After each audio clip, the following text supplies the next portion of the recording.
Wednesday, June 17th, 2015. This is your morning edition on I-24 News. Coming up later today, an Egyptian court upholds the death sentence imposed on ousted President Mohamed Morsi over a 2011 mass jailbreak.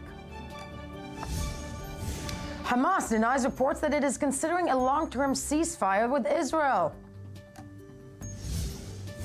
And later on the show, we delve into the heart of Mount Sodom, literally, seriously, and explore the science behind some of the Bible's supernatural stories. Good morning, I'm Yael Levi, and we begin today in Egypt, where an Egyptian court upheld a death sentence handed to ousted Islamist President Mohamed Morsi and other members of the Muslim Brotherhood over a mass prison break during the 2011 uprising that eventually brought him to power. The verdict is subject to appeal. 101 other defendants were also sentenced to death in absentia.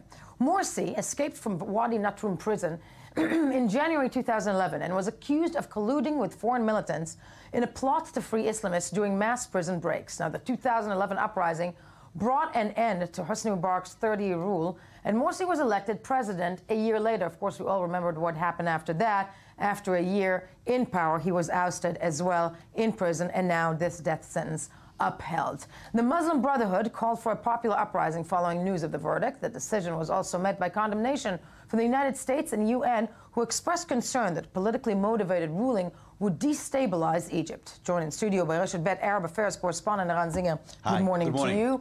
Also by Dr. Benedetta Berti of the INSS. Good morning to you. Before we break this down, let's take a look at the following report. A death sentence following a 25-year life imprisonment verdict were upheld Tuesday by an Egyptian court against ousted President Mohamed Morsi. The court has decided to punish these defendants with death by hanging. After initially sentencing Morsi and more than 100 other defendants to death last month, the court confirmed that the country's first democratically elected president is set for execution for plotting jailbreaks and attacks on police during 2011 uprising in the country, which ended the 30-year rule of Hosni Mubarak.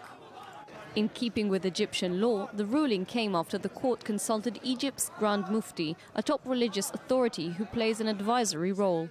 As part of the verdict, the supreme guide of the Muslim Brotherhood, Mohammed Badi, was also sentenced to death. Earlier, in a separate ruling, the same judge sentenced Morsi to life in prison on charges of spying for the Palestinian Islamist Hamas movement, Lebanon's militant Hezbollah, and Iran. Morsi was deposed on July 2013 by then Army Chief and now President Abdel Fattah al-Sisi, following mass street protests against his rule. He's already serving a 20-year jail term for ordering the arrest and torture of demonstrators, as al-Sisi has been overseeing a sweeping crackdown against Muslim Brotherhood supporters, which has left hundreds of Islamists dead and thousands jailed. The speedy mass trials in Egypt have been described by the United Nations as unprecedented in recent history, but although the verdicts are open to appeals in Egypt's highest appeals court, they mark the reversal of Egypt's political tide since the 2011 revolution. Joined on the phone from Cairo by freelance journalist and Arabist Annabel Vandenberg. Annabel, good morning to you. And good morning. The reactions, first of all, to the fact that this verdict, the death penalty, was upheld for Morsi. Any reactions, Muslim Brotherhoods in the streets, or I'm assuming there are no Muslim Brotherhoods left outside of prison? Well, there are still a couple of Muslim Brotherhoods left outside of prison, or at least Muslim Brotherhood supporters, but we know that it is very hard for them to now demonstrate or take the streets, because we know that if they do so, they will get arrested and they will be put in jail, even without any valid or legit reason, because now they have this strange law that makes it prohibited for anyone to take the streets and demonstrate. Yeah, a terrifying law in that respect. I'm mildly just saying so incredibly undemocratic. That said, when it comes to the death penalty of Mohamed Morsi, do we think that at the end of the day, al-Sisi, or is that the thinking inside Egypt, is actually going to let that be carried out? Or are we looking at something, obviously there is an appeal coming up, is something that is just for show and tell, so to speak, for the people of Egypt to show the new power in town? Well, there is two reasons why to think that they will not really execute Morsi in the end. First of all, because it is to show people indeed that this is the power that the army has, this is the power that the government has, and this is also the power that the police in the street has, because with this judicial system that has become more violent over the last month and over the last year, we've also seen an increase in police violence again in the street. So we can say that these two go hand in hand, they go together. So the regime in total and the security forces have become more violent, more brutal towards all dissidents. So it is a sign, it is showing like, don't mess with us, listen to us, because otherwise this is what happens to all the ones who are not listening and not agreeing with us in the first place. But then secondly, another reason why most probably the death penalty will not be carried out against Morsi is because of martyrdom. I mean, we know that if Morsi will be executed, if you that give happens, him more power, and he will be a martyr. He will be a political martyr and a religious martyr, and that is something that Sisi and the current regime doesn't want to happen. Cannot afford. Annabelle, thank you. I hope you can stay with us real quick. Iran Zinger, I'm wondering out loud with you, then why is Sisi going through these motions? Well, first, if you ask the Egyptians, they would tell you Sisi is doing nothing. It's the judicial system, right? That we are out of it. They would say that. But I think that what we're seeing, what we're witnessing right now in Egypt, is a message from the new Egypt, of the new administration in Egypt, including the judicial system, to the younger faces in the Muslim Brothers, saying, we are ready to have you participating in our new life, in our new political life, but you should know that the older faces, Mohammed Badi', Morsi, Qatatni, all the others are out of the game because they don't recognize the fact that there is a new administration in Egypt. This is one of the most important things that happened yesterday, because Morsi was asked, or Morsi supporters were asked, whether he is going to appeal, and they said no, he will not appeal because he does not recognize the decision of this court, because for him he is still the president of Egypt. Yes. So this is what Sisi is trying to say, and by the way, there are new voices, there are new sounds within the Muslim Brotherhood. Yes. People are asking questions. Was this the right way? Was this the right thing to do? I mean, taking over Egypt without asking the other elements, or with hurting and attacking the Egyptian establishment, everything that has to do with collaborating with Hamas and with Hezbollah. So I think this is a very important message which is coming from the Egyptian administration, plus the fact that, again, Egypt, again, is on the verge of having a new cycle of violence. This is what the Egyptians are afraid of. Yes, and I think, as we've just heard from Egypt, the Egyptians will try to do everything they can in order to avoid it, because finally the economy is. Who would be behind this new wave of violence? Are we looking at movements in the Sinai? Is that what we're looking at, or uprising from within? Because it seems like the Egyptians don't have that in them anymore. Who was the first one to condemn the decision of the Egyptian court yesterday? Who was? Erdogan from Turkey. Elements outside, or Muslim Brothers outside of Egypt, are now making everything they can in order to destabilize Egypt from outside. Now, Dr. Berti, in the greater scheme that is the ever-reshifting Middle East and the tectonic plates there, Egypt clearly seems to be enclosing and inwardly clenching in order to maintain power, as Sisi is doing.